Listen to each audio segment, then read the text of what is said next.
ಇವತ್ತು ಬೆಳಗ್ಗೆ ನಸುಕಿನ ಜಾವ 4:30ಕ್ಕೆ ನಾನೀಗ ನಿಂತಿರುವಂಥ ಸ್ಥಳ ಏನಿದೆ ಈ ಸ್ಥಳದಲ್ಲೇ ಆಗಿರೋದು. ಇದು ಚೆನ್ನೈ ಎಕ್ಸ್ಪ್ರೆಸ್ ರಾಷ್ಟ್ರೀಯ ಹೆದ್ದಾರಿ.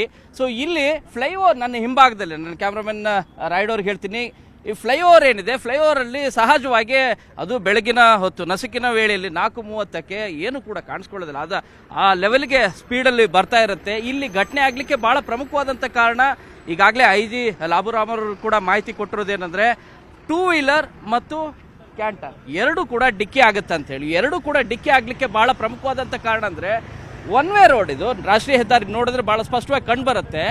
ಆಪೋಸಿಟ್ ಒಂದು ವೆಹಿಕಲ್ ಬರುತ್ತೆ, ಕಾರ್ ಬರುತ್ತೆ. ಆ ಕಾರ್ ಬರ್ತಿರೋ ಕಾರಣಕ್ಕಾಗಿ ಫ್ಲೈಓವರಿಂದ ಸ್ಪೀಡಾಗಿ ಬರ್ತಿದ್ದಂಥ ಕ್ಯಾಂಟರ್ ಮತ್ತು ಬೈಕ್ ಏನಿದೆ ಇವುಗಳನ್ನು ಕಂಟ್ರೋಲ್ ಮಾಡಲಿಕ್ಕೆ ಆಗಿಲ್ಲ ಆ ಕ್ಯಾಂಟರ್ನನ್ನು. ಸೊ ಬ್ರೇಕ್ ಹಾಕುವಂಥ ಪ್ರಯತ್ನವನ್ನು ಮ್ಯಾಕ್ಸಿಮಮ್ ಮಾಡುವಂಥ ಕಾರ್ಯವನ್ನು ಮಾಡಿದ್ದಾರೆ, ಆದರೆ ಅದು ಆಗಿಲ್ಲ. ಆ ಸಂದರ್ಭದಲ್ಲಿ ಬೈಕ್ ಡಿಕ್ಕಿ ಆಗಿದೆ. ಬೈಕನ್ನು ಸರ್ವಿಸ್ ರೋಡಿಗೆ ಹೋಗಿ ಸ್ಪಾಟಲ್ಲೇ ಡೆತ್ ಆಗಿದ್ದಾನೆ. ಕ್ಯಾಂಟರ್ ಕೂಡ ಈ ರಸ್ತೆಯಲ್ಲೂ ಕೂಡ ನಿಲ್ಲಕ್ಕಾಗಿಲ್ಲ.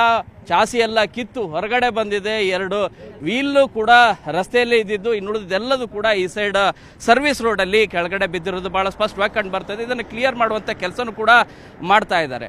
ಇದರ ಹಿಂಭಾಗದಲ್ಲಿ ಸ್ಪೀಡಲ್ಲೇ ಸಹಜವಾಗೇ ಬರ್ತಾ ಇದ್ದಿದೆ, ಯಾಕಂದರೆ 80 to 90 ಕಿಲೋಮೀಟರ್ ಸ್ಪೀಡಲ್ಲಿ ಇತ್ತು ಅನ್ನುವಂಥ ಮಾಹಿತಿ ಪ್ರಾಥಮಿಕವಾಗಿ ಬರ್ತಾ ಇರೋದು. ಇಲ್ಲಿರೋ ಪ್ರತ್ಯಕ್ಷದರ್ಶಿನೂ ಕೂಡ ನಮಗೆ ಮಾಹಿತಿಯನ್ನು ಕೂಡ ಕೊಡ್ತಾ ಇದ್ರು.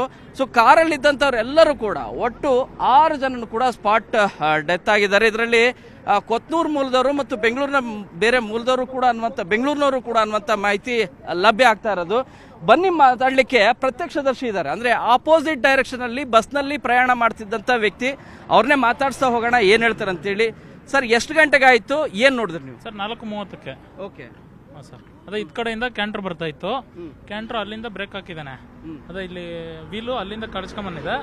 ಮತ್ತೆ ಅದು ಇದ್ ಕಡೆಯಿಂದ ಕಾರ್ ಬ್ರೇಕ್ ಹಾಕಿದ್ನಲ್ಲ, ಅಂದ್ರೆ ಆಪೋಸಿಟ್ ಕಾರ್ ಬರ್ತಾ ಇತ್ತಾ ತಾವು ಹೇಳ್ತಾ ಇದ್ರಿ? ಕಾರ್ ಇತ್ತು ಆಪೋಸಿಟ್. ಓಕೆ. ಅದೇ ಆ ಥರ. ಅಲ್ಲ, ಏನಾಯ್ತು ಡೀಟೇಲ್ ಆಗಿ ಹೇಳಿ ಸರ್ ಒಂದೊಂದೇ. ಇದು ಜಾಯಿಂಟರ್ ಬಂದು ಅದ್ ಕಡೆ ಎಗರಿದೆ. ಮತ್ತೆ ಅದ ಕಾರನ್ನು ತಗೊಂಡೋಗಿ ಅದಕ್ಕೆ ಕೊಡ್ತಿದ್ದಾನೆ ವೀಲ್ಗೆ. ಏನಾಗುತ್ತೆ ಅದು ಆ ಥರ ಆಗಿರೋದು. ಎಷ್ಟು ಕಿಲೋಮೀಟರ್ ಸ್ಪೀಡಲ್ಲಿ ಇರ್ಬೋದು ಸರ್? ಗೊತ್ತಿಲ್ಲ ಸರ್. ಸ್ಪೀಡು ಅದೇ ಒಂದು 80, ಅಂದಾಜು ಒಂದು 80 ಇರುತ್ತೆ ಅಷ್ಟೇ. 80-80 ಇರುತ್ತೆ. ಇಲ್ಲಾಂದ್ರೆ 60 ಇದ್ದಿದ್ರೆ ಆಗ್ತಾ ಇರಲಿಲ್ಲ ಇಷ್ಟೊಂದು ಘಟನೆ. ಓಕೆ. ನೀವು ಆಪೋಸಿಟ್ ಬಸ್ಸಲ್ಲಿ ಹೋಗ್ತಾ ಇದ್ರ? ಹೌದು ಸರ್, ಆಪೋಸಿಟ್ ಬಸ್ಸಲ್ಲಿ ಹೋಗ್ತಾ ಇದ್ರಿ. ಓಕೆ. ಇದು ಬಂದು ನಮ್ಮ ಗ್ಲಾಸ್ಗೆ ಬೀಳ್ಬೇಕಾಗಿತ್ತು, ಜಸ್ಟ್ ಮಿಸ್. ಯಾವ್ದ್ರದ್ದು ಇದು ಸರ್? ಇದು ಕ್ಯಾಂಟರ್ ಲಾರಿದು. ಓಕೆ. ಲಾರಿದು. ಓ, ಇದೇನಾದ್ರೂ ಬಿದ್ದಿದ್ರೆ ಇನ್ನೂ ದೊಡ್ಡ ಬಸ್ ಗ್ಲಾಸ್ ಹೊಡಿತಾ ಇತ್ತು. ಈ ಕಾರ್ನವನು ಸ್ಪೀಡಾಗಿ ಬರ್ತಾ ಇದ್ನಾ ಹೇಗೆ? ಇಲ್ಲ, ಕಾರು ಅದೇ ಅವನು ಸ್ಲೋನೇ ಬರ್ತಾ ಇದ್ದು. ಅದು ಅವಂಗೆ ಇದು ಟೈರ್ ಯಾವಾಗ ಬಂತಲ್ವಾ, ಹಂಗೆ ಕಂಟ್ರೋಲ್ ಸಿಗ್ಲಿಲ್ಲ ಆ ಥರ. ಈಗ ಆಪೋಸಿಟ್ ಒಂದು ವೆಹಿಕಲ್ ಬರ್ತಾ ಇತ್ತು ಅಂದ್ರಲ್ಲ, ಸೊ ಅವರು ಸ್ಪೀಡ್ ಆಗಿದ್ರ ಹೇಗೆ ಅವರು? ಇಲ್ಲ ಸರ್, ಅದು ಸ್ಪೀಡ್ ಏನು ಇರ್ಲಿಲ್ಲ. ಅದು ಇದು ಕಾರ್ ಬಂದು ಇಲ್ಲೆಲ್ಲ ಹಿಂಗೆ ತಿರುಗಿದೆ ಅಷ್ಟೇ. ನಂಗೆ ಒಂಥರ ಕಣ್ಣಲ್ಲಿ ತಿರುಗಿಲ್ಲ. ಅದೇ ನಂಗೆ ಒಂಥರ ಕಣ್ಣಲ್ಲಿ ತಿರುಗಿಲ್ಲ. ಇದು ಯಾವಾಗ ಇದು ಬಂದು ಬಿತ್ತಲ್ವಾ, ಇದು ಮತ್ತೆ ಇದು ಕ್ಯಾಂಟರ್ ನೋಡ್ತಾನೆ, ಒಂಥರ ಕಣ್ಣು ತಿರುಗಿಲ್ಲ. ಅದಕ್ಕೆ ಕಾರು ಬಂದು ಟೈರ್ ಗುದ್ಕೊಂಡು ಹಿಂಗೆ ಆಪೋಸಿಟ್ ತಿರುಗಿರುತ್ತೆ ಅಷ್ಟೇ. ಅದಾದ್ಮೇಲೆ ಫೋನ್ ಮಾಡಿದ್ರ? ಅದಾದ್ಮೇಲೆ ಪೊಲೀಸ್ ಅವ್ರಿಗೆ ಗೂಗಲಲ್ಲಿ ನಂಬರು ತಗೊಂಡು ಫೋನ್ ಮಾಡಿದೆ ಸರ್, ಸೂಲಿಬೆಲೆ ಸ್ಟೇಷನ್ಗೆ. ಓಕೆ. ಅವ್ರಿಗೆ ಇನ್ಫಾರ್ಮೇಶನ್ ಮಾಡಿದೆ. ಸರ್, ತಾವು ಸರ್ ಹೇಗಾಯ್ತು ಸರ್ ಘಟನೆ ಇದು? ಸರ್, ಇದು XCV 700 ಕಾರು ಆ ಕಡೆಯಿಂದ ಫಾಸ್ಟಾಗಿ ಬಂದಿದೆ. ಫಾಸ್ಟಾಗಿ ಬಂದ್ಬಿಟ್ಟು 2 ವೀಲರ್ ಗುದ್ದಿರೋದಂತೆ. ನಾವು ನೋಡಿಲ್ಲ, ಬಟ್ ಹೇಳ್ತಾ ಇರೋದು, ಇಲ್ಲಿ ಬಂದಿದ ತಕ್ಷಣ ಹೇಳ್ತಾ ಇರೋದು 2 ವೀಲರ್ ಅವರು 2 ವೀಲರ್ಗೆ XCV ಹೊಡೆದಿರೋದು.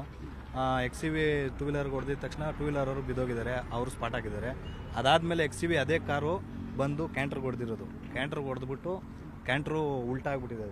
ಅದು ವೀಲೆಲ್ಲ ಕಟ್ಟಾಗಿ ಅಲ್ಲಿ ಬಿದ್ದಿತ್ತಲ್ಲ, ಆ ವೀಲ್ನ ನೋಡಿ ಮತ್ತೆ ಇದು ಮತ್ತೆ ಇನ್ನೊಂದು ಕಾರ್ ಬಂದು ಬ್ರೇಜಾ ಕಾರ್ ಬಂದ್ಬಿಟ್ಟು ಆ ಡಿವೈಡರ್ ಹೊಡೆದ್ಬಿಟ್ಟು ಆ ಕಡೆಯಿಂದ ಉಲ್ಟಾ ಆಗಿ ಹಿಂಗೆ ತಿರ್ಕಿರೋದು ಕಾರು. ಓಕೆ. ಆಪೋಸಿಟ್ ವೆಹಿಕಲ್ ಬರ್ತಿರೋದೇ ಇದಕ್ಕೆ ಬಹಳ ಪ್ರಮುಖ ಕಾರಣ ಅಂತೇಳಿ ಇವ್ರು ಹೇಳ್ತಾ ಇರೋದು, ಪ್ರತ್ಯಕ್ಷದರ್ಶಿ. ಇಲ್ಲ, ಅವ್ರು ಕನ್ಫ್ಯೂಸ್ ಮಾಡ್ಕೊಂಡಿದ್ದಾರೆ ಅಷ್ಟೇ. ಅವ್ರು ಗಾಬರಿಯಲ್ಲಿ ಗೊತ್ತಾಗ್ತಿಲ್ಲ, ಆಪೋಸಿಟ್ ಬಂದಿಲ್ಲ. ಆ ಬ್ರೇಜಾ ಕಾರ್ ಅಲ್ಲಿ ಗುದ್ಬಿಟ್ಟು ಮತ್ತೆ ಉಲ್ಟಾ ಆಗಿರೋದು ಕಾರು. ಓಕೆ, ಅಷ್ಟೇ. ನಿರ್ಭೀತ, ನಿಷ್ಪಕ್ಷಪಾತ, ವಿಶ್ವಾಸಾರ್ಹ ಸುದ್ದಿಗಳಿಗೆ ಮತ್ತೊಂದು ಹೆಸರಾಗಿರುವ ನ್ಯೂಸ್ 18 ಕನ್ನಡ ಈಗ ಆಪ್ನಲ್ಲೂ ಲಭ್ಯವಿದೆ. ದಯವಿಟ್ಟು ಇಲ್ಲಿರುವ QR ಕೋಡ್ ಅನ್ನು ಸ್ಕ್ಯಾನ್ ಮಾಡಿಕೊಂಡು ಆಪ್ ಡೌನ್ಲೋಡ್ ಮಾಡೋದಕ್ಕೆ ಮರಿಬೇಡಿ. ನಿಮ್ಮ ಬೆಂಬಲ ಹೀಗೆ ಸದಾ ನಮ್ಮೊಂದಿಗಿರಲಿ. ಧನ್ಯವಾದ.